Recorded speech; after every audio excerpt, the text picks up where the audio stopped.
Bueno, pues hoy estamos de plácemes porque tenemos realmente un invitado de lujo, una personalidad, un hombre muy querido y reconocido a nivel internacional, desde luego en América Latina, en su país, en Argentina, en México. Adolfo Pérez Esquivel, en una breve visita a México, nos permite estos minutos para conversar con él. Don Adolfo, gracias por estar aquí, bienvenido. Gracias por estar aquí. Y bueno, pues no necesita mucha presentación, como digo, es un hombre muy reconocido a nivel internacional por su larga lucha por la democracia, por los derechos humanos, por la justicia, por la no violencia. Y bueno, obviamente se destaca muchísimo aquel Premio Nobel de la Paz que obtuvo en 1980 por su trabajo y el de muchos que al final de cuentas representaban ese Premio Nobel de la Paz de 1980. Nuevamente, gracias, Adolfo, por estar aquí. Sé que estuvo en este breve viaje en la Universidad y Claustro de Sor Juana, y bueno, vale la pena que nos cuente pues cómo fue este encuentro en el arranque del viaje con los jóvenes, con los universitarios, con México. Bueno, hay un grupo aquí de México que trabaja sobre la paz, ¿no? Es un programa nuevo, y fueron los que hicieron el contacto con el claustro de Sor Juana. Tuvimos el encuentro con los alumnos, los profesores. Fue bueno porque fue más como una clase de una cátedra sobre no solo de derechos humanos, sino una visión más integral de la situación latinoamericana, lo que está pasando en el mundo, los conflictos, y también cómo podemos encarar los conflictos para resolverlos, no para agudizarlos. En un mundo que está viviendo situaciones de guerra, cuáles son los caminos, y tratar de tomar conciencia de la diversidad, ¿no? de pensamiento, de filosofía, de religiones. La diversidad es, podríamos decir, la riqueza de los pueblos, no la uniformidad. Y esto es lo que traté de que entienda, ¿no? Y lo que es la democracia y los derechos humanos como valores indivisibles. Salir de esta democracia delegativas para construir democracias participativas, donde los pueblos sean protagonistas y no espectadores. Porque en esta democracia delegativa, cuando se elige un gobernante, después hay que aguantarlo 4 años, 6 años. Aguantarlo, dice. Aguantarlo, porque muchas veces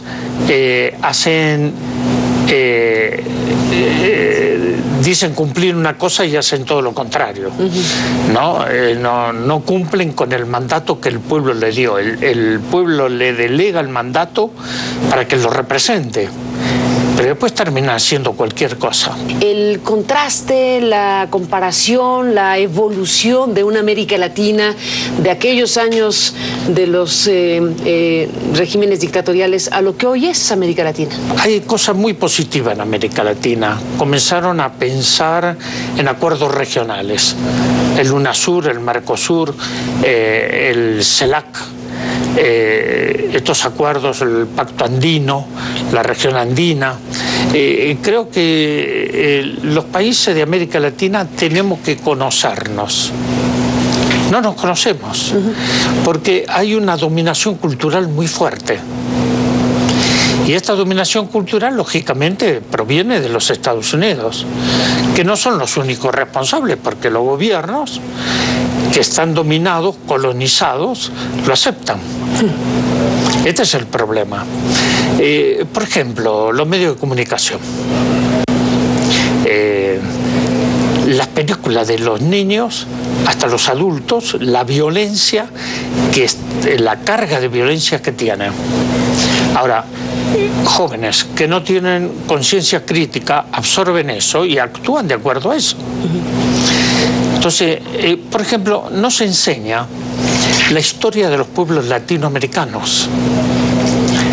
No se enseña no solo las gestas heroicas, sino los escritores, los poetas, los comunicadores no se conocen entre los pueblos latinoamericanos. Por ahí conocen más lo que pasa en Estados Unidos y en Europa que lo que pasa en América Latina. ¿Por qué digo esto? Porque tenemos que cambiar la forma del pensamiento. Tenemos que descolonizarnos mentalmente. ¿Y cómo se hace eso, don Adolfo? A través de la educación, a través de la cultura, a través de la reflexión, ¿no? Hay cosas, por ejemplo, el movimiento de los Sin Tierra de Brasil, movimiento extraordinario, el movimiento de mujeres en América Latina, que es espectacular, no se conoce. Al contrario, se oculta, se tratan de que eso no sea un emergente. Yo digo que hay ríos subterráneos y estos ríos subterráneos en algún momento por su propia fuerza salen a la superficie. Y estos son los movimientos sociales, los pueblos originarios. Por ejemplo, cómo se está destruyendo el idioma, las culturas de los pueblos originarios de nuestro continente, ¿no? Y que tienen una riqueza, porque no hay escuelas bilingües y se recupera. Hoy les hablaba a los chicos de la palabra, ¿no? La palabra es energía. Con una palabra podemos amar y con una palabra podemos destruir, y puede ser tan fatal como un arma. Ahora, cuando perdemos la palabra, los pueblos desaparecen. Cuando la palabra es colonizada, pierde identidad, pierde valores. Y por eso es muy importante la educación como práctica de la libertad. Y esto lo estamos viendo en toda América Latina. En Bolivia, Evo Morales es un hombre que, claro, su origen es indígena, es aymara. Entonces comenzó a comprender que Bolivia no era un país monolingüístico, sino pluricultural y lingüístico.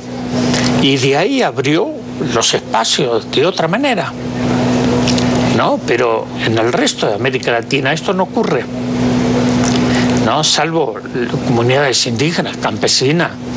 En el Ecuador, las escuelas radiofónicas en quechua y en castellano.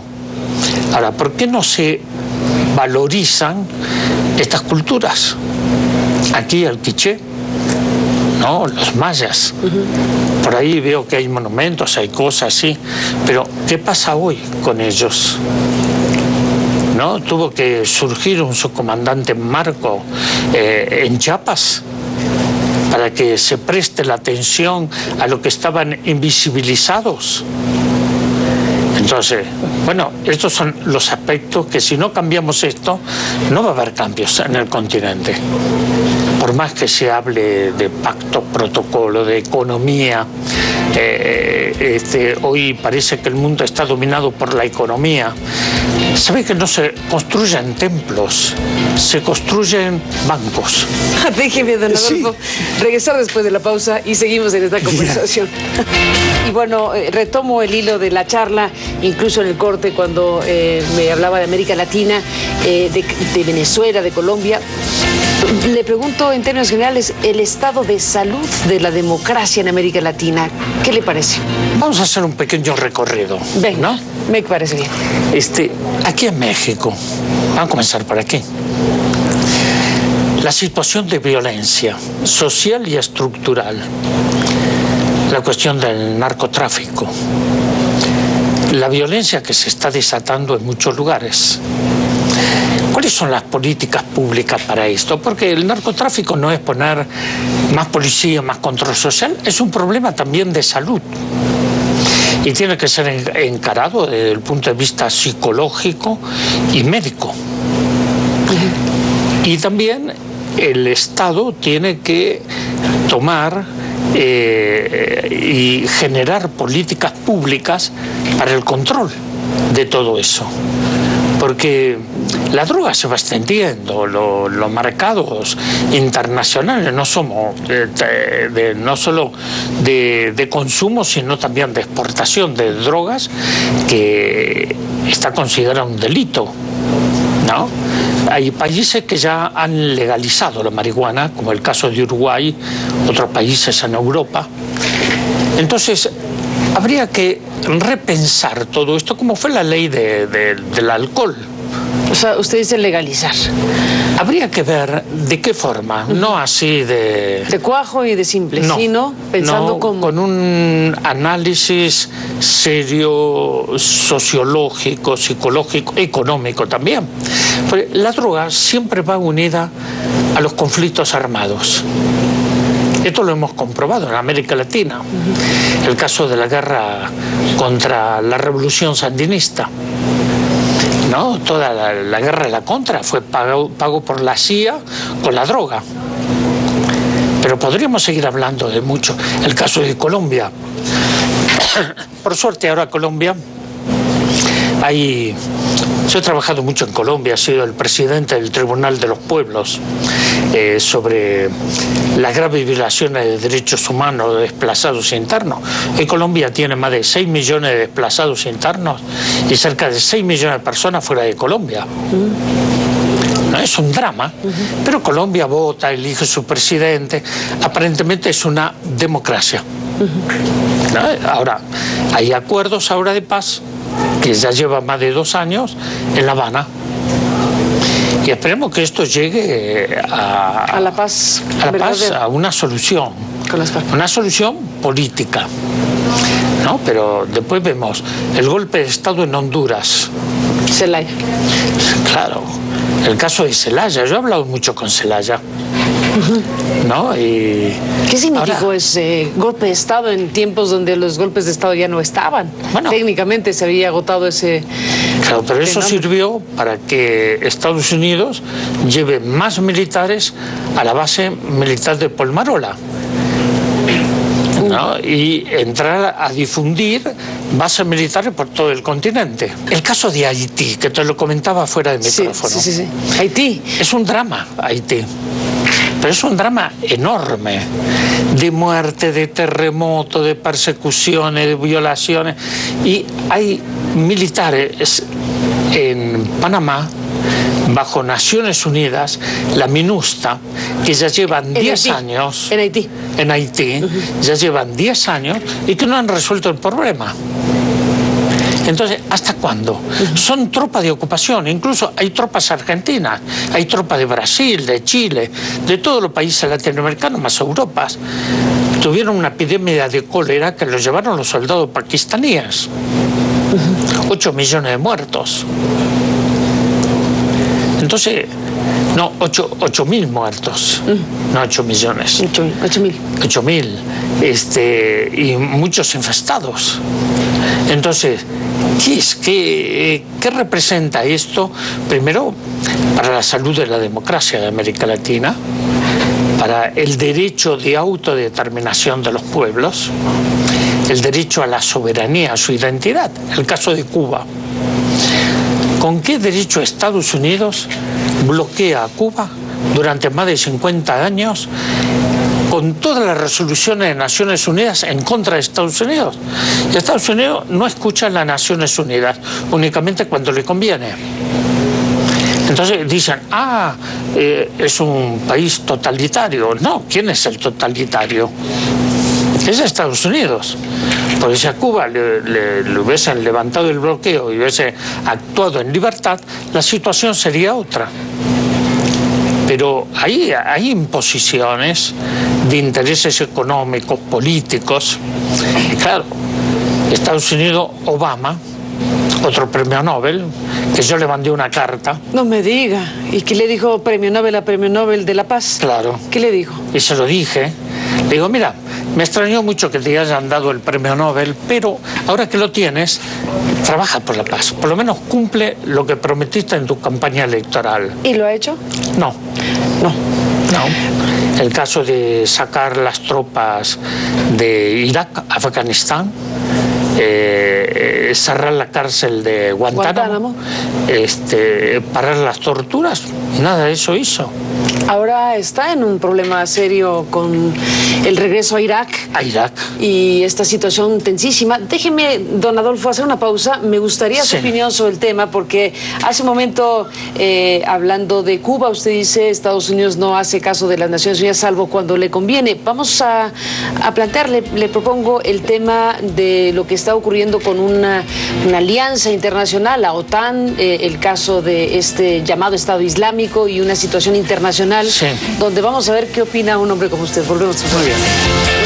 En el bloque anterior se mencionó el tema Obama, Estados Unidos, la situación de enorme tensión y crítica que se está viviendo, pues con el crecimiento de esta organización conocida como ISIS o el Estado Islámico, que coloca pues a los grandes poderes internacionales y al gobierno de los Estados Unidos principalmente en esta lógica de combatirlos. En los lugares donde se había retirado técnicamente el gobierno estadounidense después de una catastrófica incursión como fue en Irak. ¿Qué análisis hace, don Adolfo, de lo que está pasando, de Barack Obama, de Estados Unidos y de estas decisiones que están tomando? Voy a ser muy concreto con esto. Toda la región del Oriente Medio están muy atentos por los recursos energéticos. Es un problema económico, es un problema geopolítico y energético. No es un problema musulmán, judío, cristiano, no es un problema religioso. Se busca ese pretexto. Ahora, estos grupos sanguinarios, porque son de decapitar gente, son tan sanguinarios como el otro que van y bombardean y matan niños y tratan de ocultar esa realidad. Yo estuve en Irak 12 días. Fui desde Amán, Jordania, a Bagdad, cuando fue la invasión de Estados Unidos a Irak, ¿no? Saddam Hussein fue el aliado principal de Estados Unidos en la guerra contra Irán. Una vez que no le sirvió, fue un dictador despreciable como lo fue Noriega en Panamá, ¿no? Este uso y abuso de sus aliados. El caso de Siria, Libia, Irak, Afganistán, toda esta serie de guerras, en un momento se habló de la primavera árabe, que quedó frustrada, pero todo esto hay una gran responsabilidad de la OTAN y de los Estados Unidos. Ahora, por ejemplo, el caso de ISIS, esta organización terrorista, lógicamente que ahora no saben cómo controlarla. La única medida es a través de una guerra, ¿no? Y se encuentra que estos grupos los están provocando permanentemente. Las Naciones Unidas tiene cosas maravillosas y otras que no son tan maravillosas. Cuando se constituye en el año 45, las Naciones Unidas estaba constituida por 57 estados. Hoy son 193 estados, pero sigue la misma estructura del año 45. Hay que democratizar las Naciones Unidas. La distribución del poder. Totalmente. Hay que democratizar las Naciones Unidas. Y el otro problema serio que hoy estamos enfrentando a escala mundial son los recursos y bienes naturales. Porque esto pone en peligro la vida de ricos, de pobres y de toda la especie viviente del planeta. Al romper el equilibrio que esta casa común, que es el planeta Tierra, debe conservar, debe preservarse. Hoy esto no se está haciendo. Está corriendo peligro el Ártico, está este calentamiento global, que hoy estamos cada día con más inundaciones, más problemas y menos recursos. Hoy la ciencia y la tecnología tienen capacidad de revertir muchas cosas si es utilizado correctamente.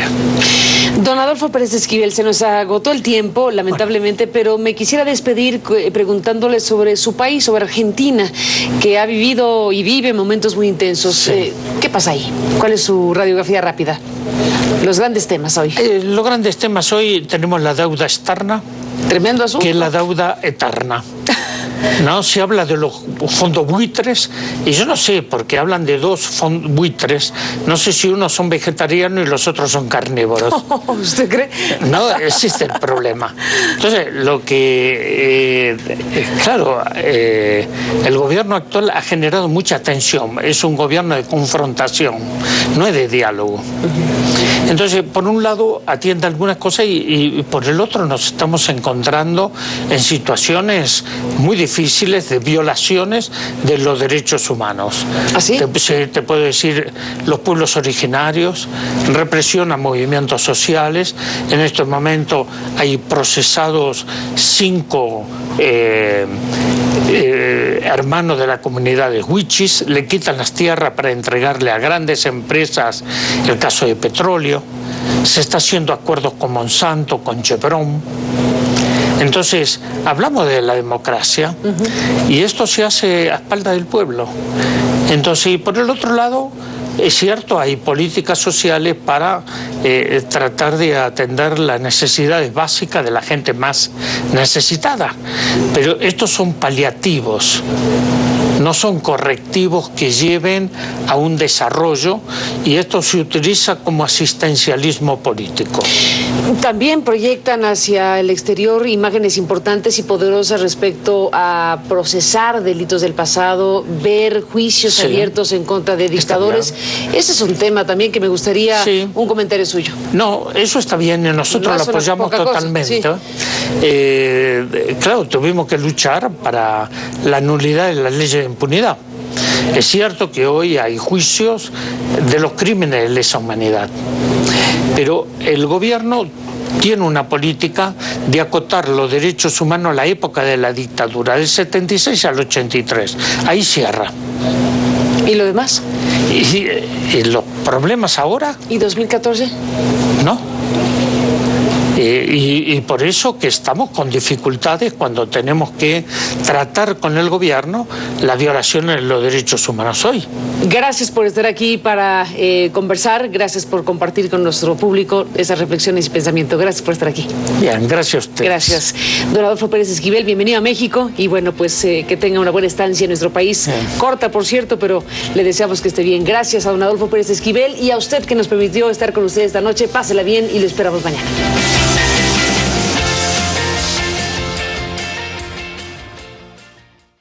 La ONU catalogó a América Latina como la región más violenta del mundo, inclusive por encima de África y de Oceanía. Y es que una tercera parte de los homicidios que ocurren en el mundo tienen lugar precisamente en Latinoamérica.